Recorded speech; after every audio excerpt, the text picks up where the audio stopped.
Well, hey, Paula, welcome back. Oh my gosh. We've been doing this live stream thing now. I think this is what, day 7 Yes, this is day 7 for us. of 8. So this sprint is coming to a close. And today let me say, I'm Susan Goebel. This is Paula. We know that we've been having these conversations before. So I just thought I'd introduce us in case you haven't been here before. But today we are going to talk about customer obsession, which is a I know, my favorite topic.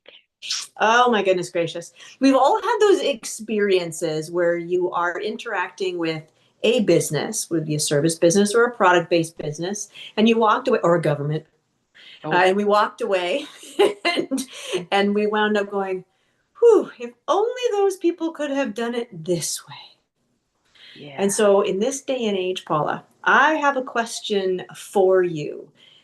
Okay. 2025, so we're sitting here, hmm we're coming up to the end of October. Buyers are changing, I suspect. And the question really is, what are you seeing? How are they changing what certainty looks like? What trust looks like this year? How are they showing up differently for you?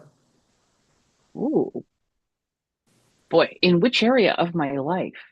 Oh, I know. There's a lot of ways to look at that one. Well, maybe let's look at it in terms of marketing, Q4 planning, strategy, Sure, business. sure. So, there are some patterns. There are some patterns that tend to show up in the world. Um, Slight diversion, for example, but um, if you've ever studied fashion and the history of fashion, the mini skirt as a fashion trend is tied to the economy. Wait a minute, wait a minute. I did not expect today we'd be talking about mini skirts. The length of the mini skirt is Yeah, tied to the economy. Is that because material costs more? yes. And actually, it's the length of a woman's skirt is tied to the economy. Wow. When the economy is contracted, so does the length of a woman's skirt in terms of what's fashionable. So if you like a long skirt, you want to do a lot of shopping when the economy is good. Interesting. Okay. I know. That one stunned me. I mean, there are a few others in the fashion world, but the mini skirt is a good one. So there are patterns, right? And it's a great example. So there's the perception that there's less money to go around. Whether that's true or not is not for you or I to say, but there's definitely a feeling that there is less money to go around. And if you listen to what world leaders are saying, when they're speaking to, you know, their constituencies, when they are talking about the deals that they're looking to negotiate and engage, what world leaders are saying today is investment is being held back, right? Investment's being held back pending more certainty. So, really, where the money is sitting is in a bank somewhere, being protected by the people who have the money, because what we're trying to do is protect what we have. And It's an so, interesting comment on mindset and yeah, abundance yeah. or scarcity. Well, and how we react. And so if you look at those reactions that are biologically wired to human beings, we are biologically wired through millennia of human development to react in certain ways when we're under threat. You're talking fight or flight? I'm talking fight or flight. So we have three biases that kick in when we're in stress, right? We're one afraid of losing what we already have. If you have an angry bear coming at you in the middle of the forest, you're afraid of losing your life. If the economy. Now, I can never remember what's a bear market and what's a bull market, but I'm going to presume Bull the market bear goes up. market's, yep, thank you.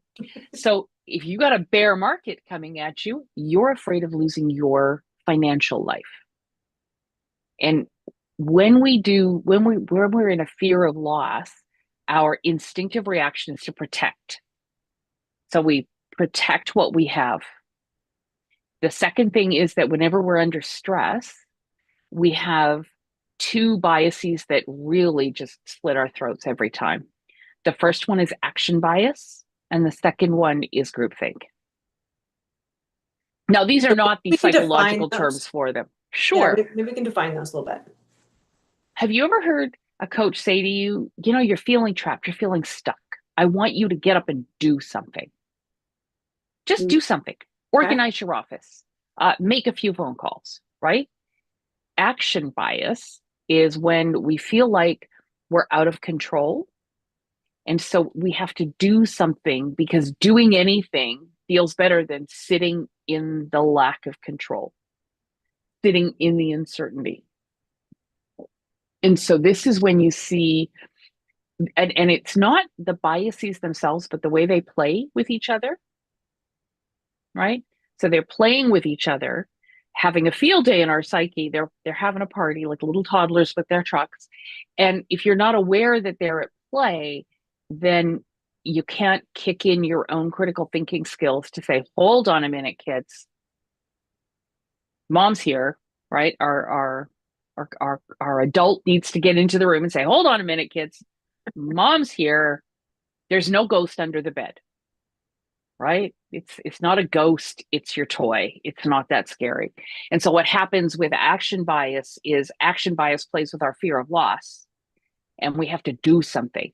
And this is what happens. This is what kicks in when you see there's a news story in the morning. We just announced a new tariff. No details yet about this tariff, but a new tariff has been announced, and the stock market goes, is because, oh my God, I've got to sell now, because if I don't sell now, I'm going to lose money on my stocks. What do the smart people do? The people that are amassing huge wealth, they have more wealth to start with, which is helpful, but they hold on. They go, well, it might go down, but then it'll come up again. So I'm going to sit here and I'm going to watch what happens. And when it tanks, I'm going to buy. And then when it goes back up, I'm going to sell it back to the person I bought it from at a profit. And that's how you make money on the stock market, right? So it's that taking that gut action. I have to do something to protect what I have. I'm going to sell off my stock. I'm going to put the money in the bank. I'm going to have $1 million in the bank. And then next thing you know, you're buying half that stock back because that's all you can afford with your $1 million, right? So now your stock is worth less. You've got it invested, and somebody else just made $1 million profit off your panic sale. They have $2 million. You still got $1 million, but that $1 million is worth half what it was. Kind of complicated, but so that's kind of what happens with action bias. So you see that happening with businesses, and they're pulling back on their marketing spend. Businesses that are working with advisors. How many advisors do you know, Susan, who this year had clients call them up and go, oh, we're really worried about what's happening, and so we're going to pull back, or we love what you're doing for us, but we think we can just tread water and we can get by without you for a year or two. So we're not going to renew that contract, or we're going to buy out that contract, or right? We need to cut our spending, and the first thing we're going to cut is advisory service, because we can function without it, right? So it's that what can I do without to protect what I have, to control my spending, to maximize my cash flow, to have my longest runway. And it makes logical sense. The thing with action bias and fear bias playing together, the decisions we're making make logical sense. Same thing goes with groupthink. You go to the bar and you meet up with your friends for Friday drinks after work, right? All the other CEOs in your network, and everybody's talking about how difficult the economy is. And people, oh well, I'm probably going to freeze those hires. That's what, yeah, I think I'm going to have to lay off. I had some offers out to some students. I'm going to rescind those offers. Oh yeah, no. What we're doing is we're going to cut back on our marketing spend. Start hearing all of these things, right? Oh, okay, that's what everybody else is doing. I should probably do the same thing. And so those come together. That's what we're seeing happen with buyers changing, but that doesn't mean there's not any opportunity. So when we look at it from a strategic Q4 planning perspective, and we Yeah. melded the customer obsession theme on this, Yeah. right? A lot of what you're talking about, and I always reflect on this when you and I talk, is that, marketing has a great deal to do with human psychology and human behavior and how to Hmm. maximize what we're doing to meet business objectives. Yeah.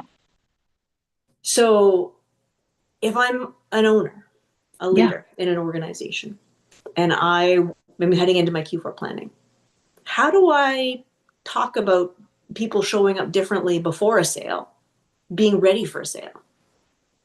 How do I connect and communicate differently with them? And that hasn't asked the question. I'm totally just Yeah. dumping all my questions on No, you at the no, moment it's a look, it's a about great AI and question. automation.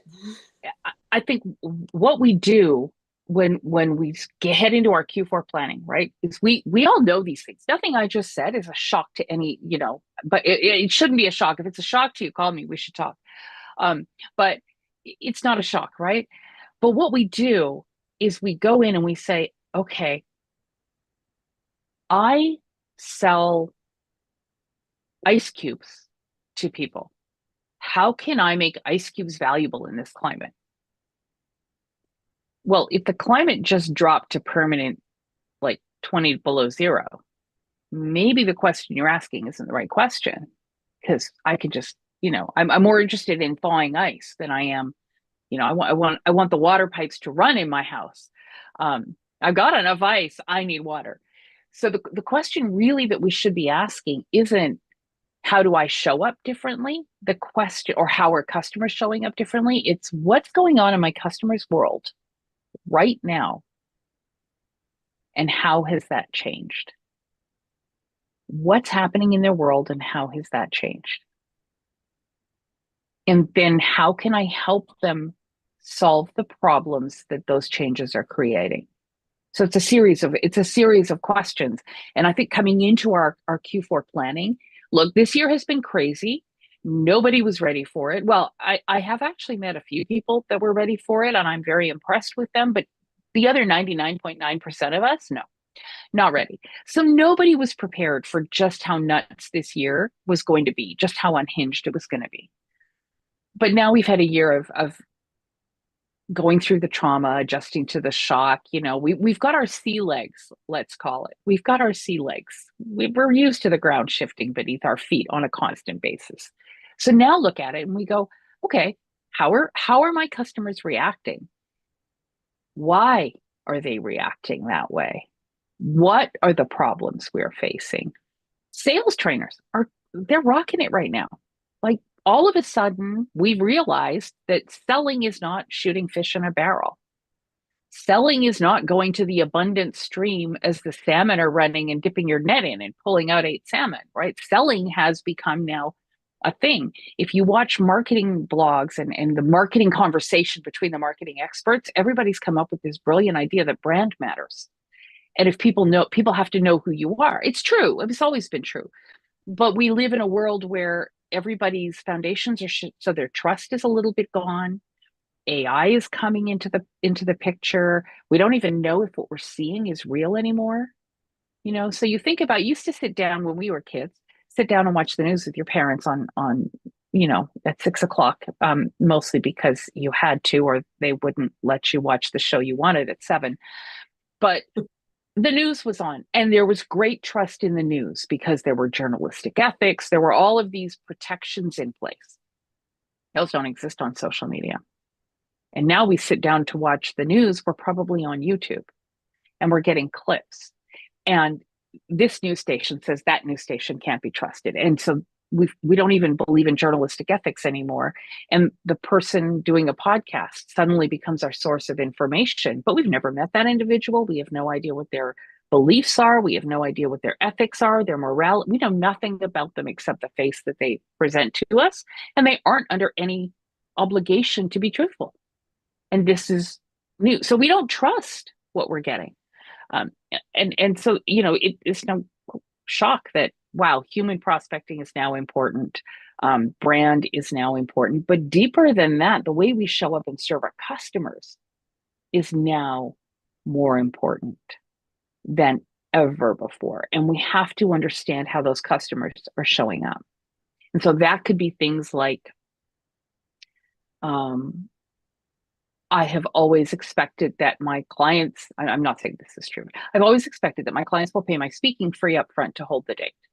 So if you're hiring me to speak at a keynote and it's a $15,000 keynote, we book the date, you send me $15,000, and that's your guarantee that I'll show up.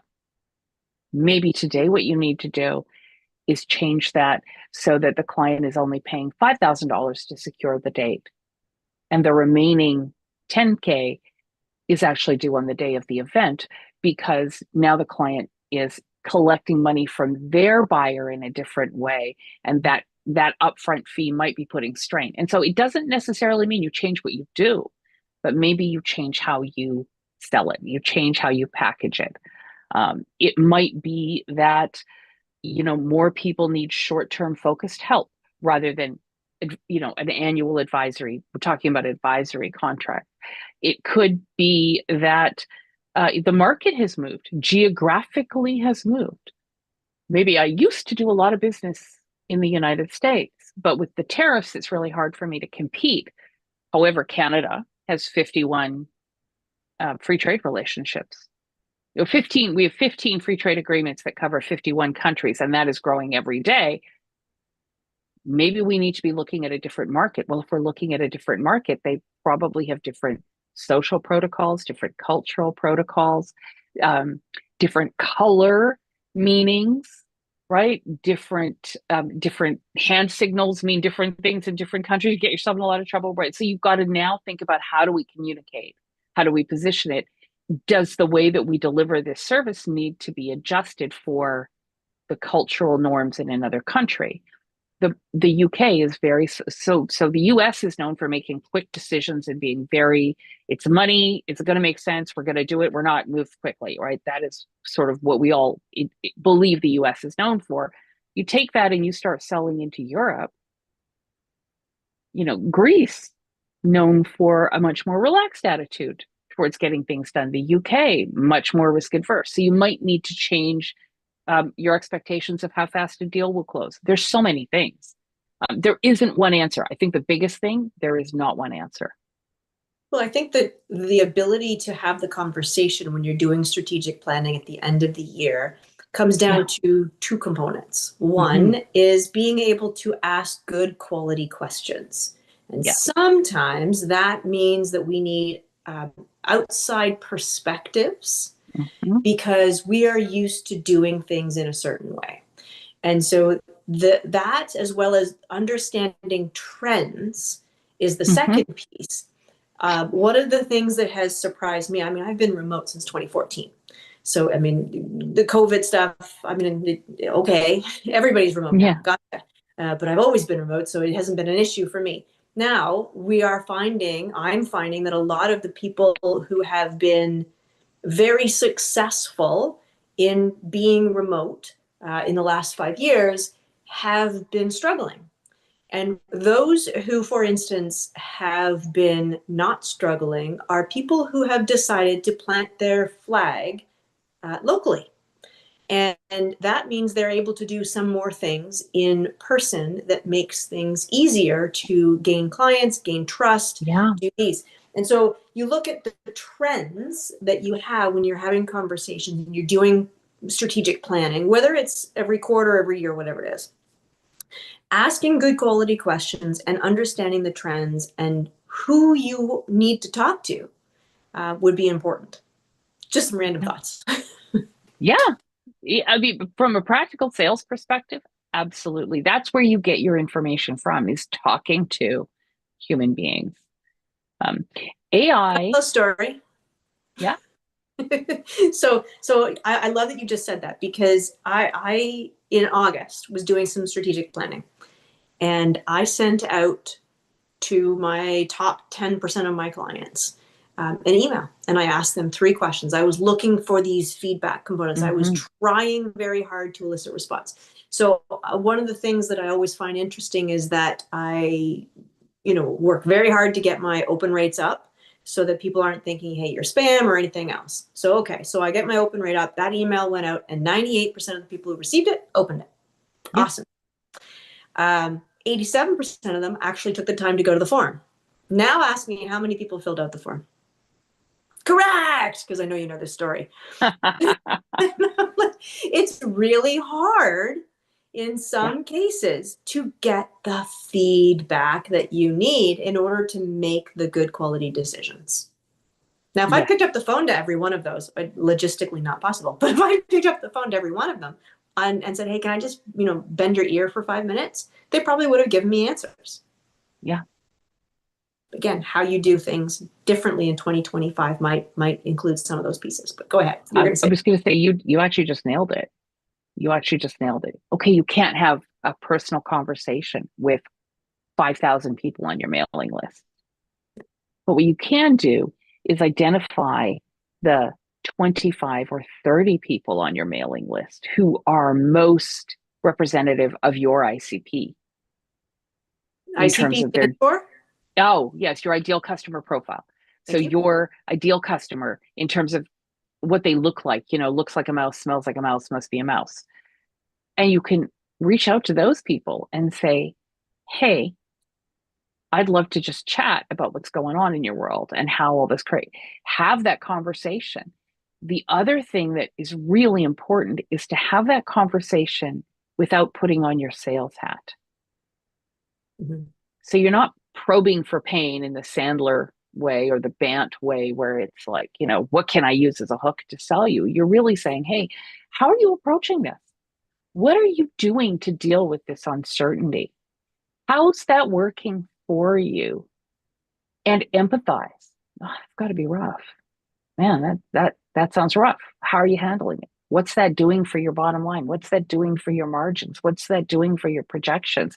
What's that doing for your employee engagement? How's that showing up in your business? How long can you go on like this? The questions you'd ask a friend you care about if they told you their business was struggling because of the economic uncertainty are the same questions you need to ask your clients. You've got to be obsessed with understanding and empathizing their experience, because that's when you realize the problems that you can help them solve. Mm-hmm. Right? And those problems aren't always problems you're going to bill for. Sometimes they are. Sometimes they're not. Sometimes it's something you actually know that you can share with somebody, and they then can go and solve a problem, and that unlocks the opportunity to maybe work with you down the road, potentially, right? But it's that customer obsession of, I just want to know everything about what you're going through so that I can understand how to best help you achieve what you need to achieve, which might not be the same thing as you needed to achieve at this point in 2024. Well, and I think sometimes people give you, well, there's two things. One is that they give you the vanity metric, or they gloss over because, hey, sometimes business isn't rosy, or sometimes we just don't want to share. And whatever the reason is, we just kind of give the standard, how you doing today? Fine. Great. Mm-hmm. Moving on. Right. I've got other things to deal with. And so how you follow up with those pieces to build the trust is potentially, in this world of AI and automation, very different, because sometimes we don't know what we don't know. I had a text. So I've been back and forth with a colleague of mine on text every once in a while. And it was very personal. It was, hey, are you in the room? Hey, I needed this, whatever it was. And then all of a sudden I get this message that was clearly an automation. And so I sent back the traditional thing that people do, right? The all caps stop, because I'm like, I'm happy to use you, for you to have my number to call me and do whatever you need to do, but I don't want to be part of a marketing message on text. If you want to do marketing messages, use my email. And it was so funny because somebody reached out from this person's team and said, this is not an automation, and it's not. I was like, so, I mean, the fact that it happened right away was interesting. The fact that I sent back a message and said, really, are you sure that this is not a marketing message? But then they never responded. And if it had been the person, they would have responded. I mean, let's face it. Yeah. So how you connect and communicate in this world of AI Yeah. and automation and the change in research and comparison and the belief that a lot of people have that it is just automation. I'm just going to assume that it's Yeah. automation rather than I'm going to assume it's a human being on the other end of that piece. And that's actually a brilliant place. I think we're getting really close to time, but I would love to end it with some kind of concrete things that people can do, right? So we've talked about the importance, but as you're going into the year end, have conversations with your customers, not with the intent of selling, but with the intent of building trust in the relationship. And yes, be human. It is more important than ever to be human when you're engaging with people. And I am not saying don't use automation. Automation is amazing for doing repetitive things at scale, for reaching out to people. The minute someone replies, you're done. Like the automation is done. Your automation has been to do the repetitive task of sending, the same or more or less the same. Hey, it's been, let's get fine. But when someone responds, your human body needs to get involved in the conversation. Put your own photograph up on your LinkedIn profile, not some fancy thing you created with Sora because you're so happy with your chat GPT. I see that and I think, is this a real profile or is this a bot profile? Mm-hmm. If I see an avatar, oh, is this really you? Or do you have a bot running your social media? It those things actually breed distrust in a large swath, of the population. But the flip side of that is you can use AI to help you orient your conversation. So ChatGPT, for example, has deep research, the deep research model. If you structure your prompt well, you can go to ChatGPT, to deep research, and ask it to give you an analysis of the market conversation in a specific area. And it will come back and it will give you an analysis of that market conversation in that area. Your job then is to make sure none of that is hallucination. Your job is to figure out what that means for your business. AI cannot do that for you. It can pull it, it can synthesize it, it can give it up to you in a pretty platter. It can save you hours and hours of primary research time, but it won't do the intellectual piece for you. And you want to make sure your prompt says, also, I want you to give me like quotes and a URL from where that quote was. Right. Yeah. Make it easy for me to fact check you, by the way, ChatGPT. But I've been able to do 12 hours worth of research in about 45 minutes, which I still had to do all the other human work on the end to make sure it was valid. But we can use these tools, is what I'm saying. But they are not where it ends; they're where it begins. Correct. So do some research, talk to your customers, ask them good questions, and pay attention to what's happening in the market before you start your planning. Yeah, have the available information so you and your team, right, your Yeah. subject matter experts can weigh in on what it means for the business when you're doing your planning for the next year and how to be able to be resilient. I think And, at the end of the day, and and I ask yourself know, what's no longer true. yeah, Yeah. exactly. Yeah. Well, Paula, this was great. I know it barely scratched the surface of what you and I were planning on talking about. It's like this big. And so we have the last day of our sprint event is Yeah. tomorrow.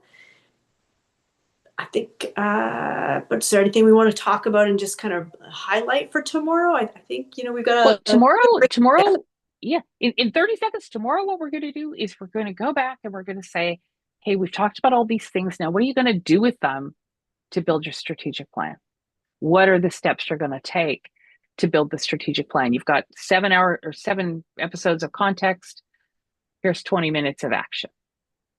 Lovely. All right, Okay. everyone. We'll see you See you tomorrow. tomorrow.